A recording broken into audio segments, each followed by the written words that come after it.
I've killed 2 black bears, both of them with my bow. Both of them about 500 pounds.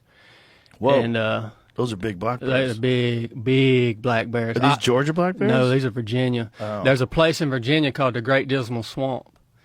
It's about 110,000 acre continuous block of land. That's what's left of it. It's eat up with bears. I mean, I would take my coon dog down the swamp bottom. We called it the run. And during springtime, when them bears were out with cubs, I couldn't even hardly run my coon dog up and down through there. There were so many bears in there. And them sows would get, mad at us for being in there and start popping their teeth and making racket. I took a young man with me down in there one time, first time he ever been coon hunting. I was hunting a dog called a leopard cur.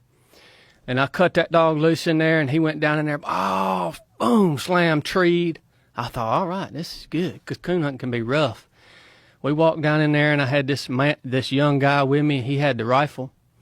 We got up to the tree, and I walk up to that dog and leash it up, and I'm fooling with the dog, getting it leashed back on the tree there. And he said, "What is that?" I said, "What are you talking about?" He said, "Stop and listen." And I stopped, and that dog quit barking for a second, and all of a sudden I could hear bark raining down on the leaves above my head because it was summertime. About that time, about a 300-pound black bear comes sliding down out of that tree like it was on a fireman's pole.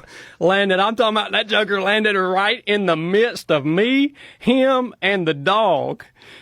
And he's standing there, he's just frozen because he's never been coon hunting before. He's got the gun. He's just frozen. And about the time that bear hit the ground, I snapped the leash off of that dog because the dog was my only chance to run this bear out of our vicinity.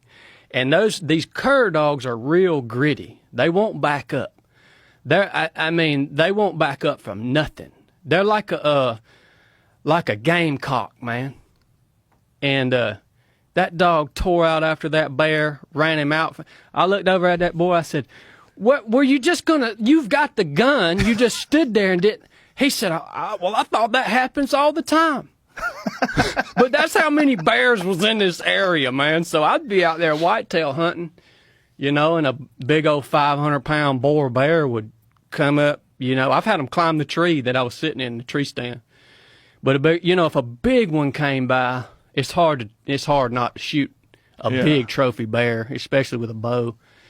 So I've killed 2, but when we killed them bear, I would just, there was a lot of real poor people that lived around in there. Well, there was one man named Zachariah. He was about a 90-year-old black man. He had one eye. He hunted year-round because he had to hunt to eat. We'd see him out in the field deer hunting in the middle of summertime. Wouldn't nobody say nothing to him because they knew he had to eat. But I'd call Zachariah when I'd kill that bear. Well, then he would call all of his people in the community, and we'd take that bear down to the skinning shed, and within 10 minutes, we'd have 50 people lined up at the skinning shed with grocery bags. And so we would cut this bear up and process this bear, and these, poor people, they'd come down there and get them a big piece of meat.